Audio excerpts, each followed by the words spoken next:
Sounds rolling. Oh God, everyone focus! With my mask, it's here. Welcome back, everyone. Marvel is heating up with their production of Spider-Man 4 Brand New Day, and it looks like things could have been so much worse for Tom Holland Spider-Man. There's a lot of very public issues between Marvel and Sony we've seen going down the past couple of years, and it turns out, based on some leaked clips that we got recently, it was so much worse than we actually thought. They reveal just how much of a bigger bullet we dodged with the Madam Web movie than we thought. I've already done a couple videos about the subplots and deleted scenes that Marvel and Kevin Feige were able to get Sony to remove and pull out of the movie at the last minute. And there was a lot of stuff there, but turns out it was only the tip of the iceberg. It looks like Sony also had plans to ruin Thanos, Captain Marvel, Avengers Infinity War, Avengers Endgame, the Guardians of the Galaxy characters, Iron Man, Thor, and many, many more. This is barely scraping the surface, like you have no idea how much bigger this disaster could have been. It is absolutely wild, so we'll break it all down. If you're brand new to the channel, be sure to subscribe to get all the videos. As crazy as it sounds, the way we learned about all these leaks is just as wild as the leaks themselves. We're like peak Sony memes here, peak Morbin time.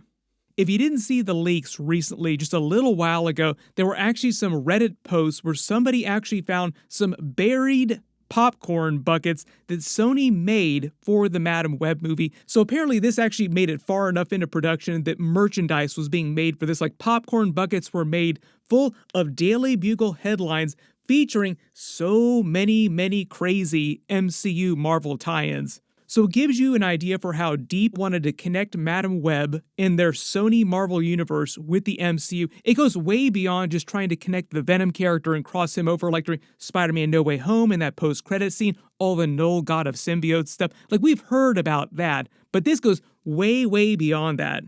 Just looking around some of the things that are on this bucket here. So this is obviously meant to be canon to the Madam Web movie, basically completely tying it to the MCU, I think to explain that this was taking place inside the MCU. Notice that it says Thanos Colt, there's a Carol Danvers mention for Captain Marvel, Drax is on it, Green Goblin, Alien mentions, like is Green Goblin an alien? Give you credit for just outright asking the question. There's mention of Thor having an illegitimate child. You can let me know who you think that would be. Thor apparently sowing his wild oats across the Sony Marvel universe. There's a real big Stark Industries mention for Iron Man connection, a Dr. Octopus mention, an I Am Groot mention. There are probably even more that go on here, but this is just absolutely wild. This kind of makes you wonder how much more stuff was in the Madam Web movie that then got pulled out. So famously, the idea is that it was actually meant to be more of a Terminator, Tom Holland Spider-Man origin story kind of film, where it was messing with the timeline leading up to his origin story, his birth inside the MCU. So it really does seem like they originally wanted the movie to take place inside the MCU, but I think they were trying to figure out which Spider-Man they were going to get in the movie, and Andrew Garfield and Tobey Maguire said that they did not want to be in the movie, so they pivoted to Tom Holland MCU Spider-Man, even though the timeline is not right for when the movie takes place. There were so many problems with what they were originally trying to do before Kevin Feige and the Marvel people seemed like they prevailed in getting Sony to remove all this stuff from the movie. The first two deleted scenes seem like they're from what would have been one of the Flash Forward, like the timeline battles that take place, because the movie jumps around in the timeline a lot. Both of them feature Tom Holland Spider-Man in one of his older Spider-Man suits fighting Ezekiel Sims. The first one here features the two of them falling through the air above the New York City skyline at night.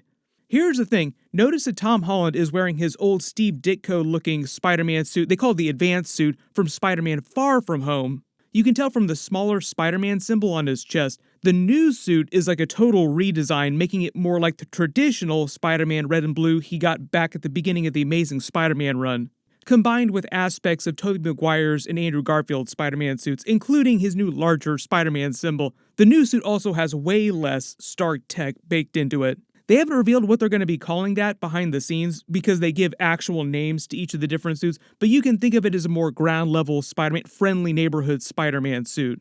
They called the Stark Tech suit the Advanced suit, and the Iron Spider, obviously the Iron Spider, because that's what it's called in the comics. That last suit during Spider-Man No Way Home was just a combination of the advanced suit with some of the Iron Spider nanites, and he took the pieces of that and used them to make the brand new suit. How can I help? Him wearing the older advanced suit during this raises a lot of questions, like how was Sony going to explain the timeline on this? When was the scene meant to happen? Where in the multiverse was the scene meant to happen? Because I don't think this scene was meant to be happening inside the MCU, even in the Tom Holland version of the Madam Web movie, like when he was actually in the movie. Originally, the movie was meant to take place inside the Venom universe. Now, they changed a lot of plans at the last minute. The producers, when they were giving interviews, were like, we decided to make this a standalone, when clearly that is not the case. Like, clearly it was meant to be a big multiverse movie.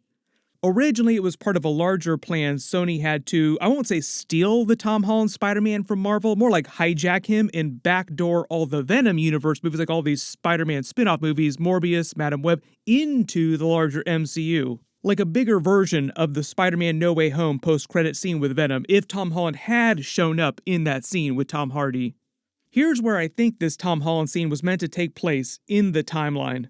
The Madam Web movie was meant to be a combination of Terminator and Final Destination with Spider-Man characters. Ezekiel Sims was originally meant to be more of a Terminator-like character in his use of time travel tropes.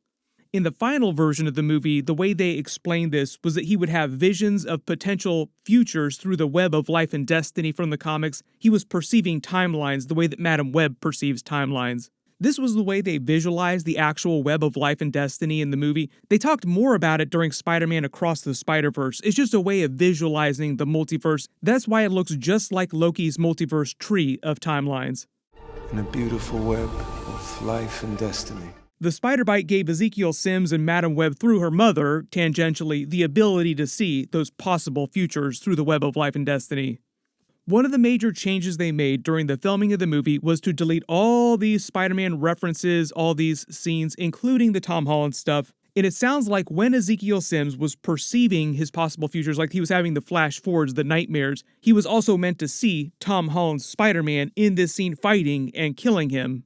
And there was meant to be a completely different plot with Emma Roberts' version of Mary Parker, Peter Parker's mother. It would have been Tom Holland that she was pregnant with, and Ezekiel Sims was going to try and kill her along with the other versions of Spider-Woman in Madam Web. Like Spider-Man is destined to kill me, I must kill him before he's born kind of thing. Very Terminator, Skynet, John Connors kind of vibe. In the other deleted scene, it looks like the fight was meant to happen on top of the skyscraper here, this building where he was supposed to live in the future, where all those flash forwards were happening.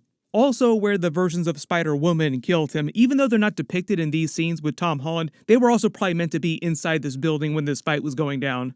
The main part of the movie was meant to take place in the early 2000s before Spider-Man was born. His mother Mary Parker, played by Emma Roberts, gives birth to him at the end of the movie, helped by Uncle Ben, played by Adam Scott. The other theory here too is that at some point Tom Holland was meant to be transported to the Venom universe. Same way they did with the Vulture because of the spells during Spider-Man No Way Home. Like Sony would have backdoor explained him winding up in this universe because of that spell. Clearly that would have not made sense, but that hasn't stopped Sony before. Like look at the Morbius trailer with all the Spider-Man references they use. You have this weird mishmash of Tom Holland Spider-Man Easter eggs mixed with Andrew Garfield Spider-Man Easter eggs and Tobey Maguire Spider-Man Easter eggs. Like they're kind of confusing all these different versions. One of them is even an Easter egg from a Tobey Maguire suit from a video game, not from the movies. So it sounds like a lot of these Spider-Man ideas that Sony had were them just throwing stuff at a wall and not really bothering to explain the logic of it. Like if we put Spider-Man in it, who cares if it makes sense? That sounds exactly like the way a Hollywood producer would think. The even crazier theory, and I actually think that this makes a little more sense, but it's still totally crazy, is that Sony was trying to say that this baby that's born at the end of the movie just grows up to be Tom Holland's Spider-Man. Like the movie itself was meant to be a prequel to his movie at one point. Currently, Sony is in the process of rebooting what they're calling the Sony Marvel universe of characters, basically the characters they control through their rights to the Spider-Man character. It's about 900 different characters they have access to. What'll probably wind up happening is that they'll lead with Venom and live-action Miles Morales, just because it sounds like they're getting ready to finish his arc in the Spider-Man Across the Spider-Verse movies. Like Spider-Man Beyond the Spider-Verse will come out in a couple years. In the way that Lord and Miller have talked about it, that's the end of Miles Morales' story arc for those movies. The other characters will probably continue in some way in spin-off movies, but after that is when they plan on doing live-action Miles Morales, and it sounds like Sony is going to lead the charge, not the MCU Marvel people. So it sounds like Sony is just going to make him the main Spider-Man of their Sony spin-off Spider-Man movies that so far have been Spider-Man-less. Maybe I should go to New York and speak to this, Spider-Man. They'll eventually introduce a brand new version of Venom for his character. Like, they'll do an Ultimate Universe kind of Spider-Man spin-off story with other versions of the character in Miles Morales' live-action universe. That'll also make it way easier to explain the reboot. Just because you're in the Ultimate Universe, everything is supposed to look a little bit different. All the characters are supposed to be a little bit different.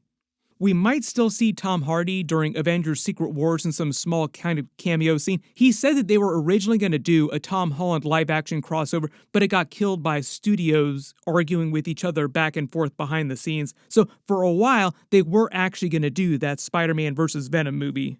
I would not be surprised if we find out about more crazy stuff behind the scenes that Sony was trying to do, or stuff that they did and then got forced to remove at the last minute from a lot of these different movies.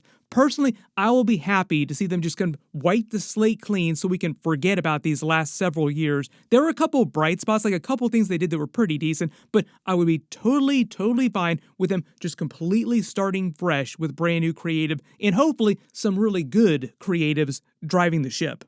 Everybody just let me know what you want them to do with all of their characters. They're going to continue doing their Spider-Man spin-off movies without Tom Holland Spider-Man. One of the other big bright spots actually looks like that Spider-Man Noir live-action TV series that Nicolas Cage is doing.